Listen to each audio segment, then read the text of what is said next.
اس تمام قربانی کے ذکر کا خلاصہ یہ بنتا ہے کہ تم نے جو کچھ اپنی زندگی کی بقا کے لیے حاصل کیا، ان مویشیوں سے حاصل کیا، جنہیں اب تم خدا کی راہ میں قربان کر رہے ہو، بس اللہ کا نام لے کر ان کو قربان کرو، یعنی خدا کی خاطر، اور گویا تم اپنی تمام زندگی کے ذرائع پر چھری پھیر رہے ہو۔ اور یہ ہے قربانی کا وہ آخری نقطہ جو یہ آیت ہمیں سکھاتی ہے۔ جس پر تمہاری زندگی کی بنا ہے، ہمیشہ سے جس پر تمہاری بنا رہی، ان سب کو تم خدا کے حضور پیش کر رہے ہو، ان کا گوشت خدا کو پہنچانے کے لیے نہیں،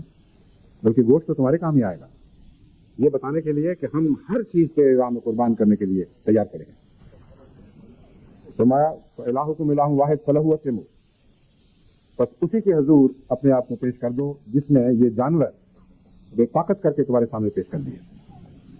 ان کی قربانی سے تمہیں اپنے نفسوں کی قربانی کی طرف توجہ ہونی چاہیے۔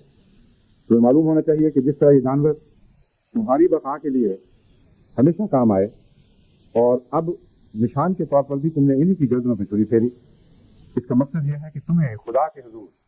ان قربانیوں کی طرح تیار کیا جائے جن قربانیوں کی گردنوں پر تم چھری پھیرتے ہو،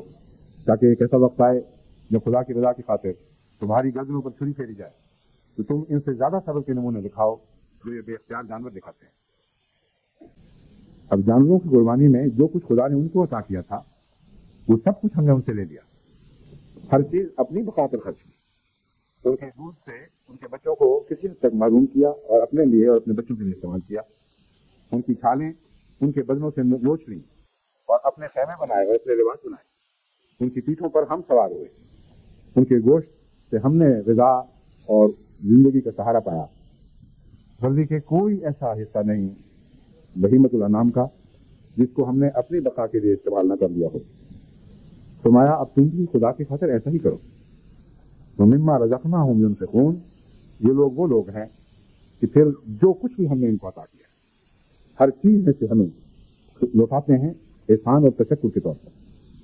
دماغ بھی ہماری راہ میں خرچ کرتے ہیں، وقت بھی ہماری راہ میں خرچ کرتے ہیں، جسم بھی ہماری راہ میں خرچ کرتے ہیں، جو اموال کماتے ہیں وہ بھی ہماری راہ میں خرچ کرتے ہیں، جو جائیدادیں بناتے ہیں انہیں بھی ہماری راہ میں خرچ کرتے ہیں، غرضی کے اولاد کی قربانیاں بھی پیش کرتے ہیں اور ہمیشہ کے لیے پیش کرتے چلے جاتے ہیں۔ بس یہ وہ مضمون ہے جس کا حج کے ساتھ ایک بہت گہرا تعلق ہے۔ حضرت ابراہیم علیہ الصلوۃ والسلام نے جب اپنے پیارے بیٹے اسماعیل کی گردن پر چھری رکھی تو یہ ایک ایسا عظیم نمونہ پیش کر دیا کہ ہمیشہ ہمیشہ کے لیے انعام کی قربانی کا فلسفہ ہمیں سکھا دیا اور بتا دیا کہ ایک وقت ایسا آئے گا جب تمہیں اپنی عزیز ترین محبوب ترین اولاد کو بھی خدا کی راہ میں اسی طرح پیش کرنا ہوگا جس طرح جانوروں کی گردنوں پر تم چھریاں پھیر دیتے ہو۔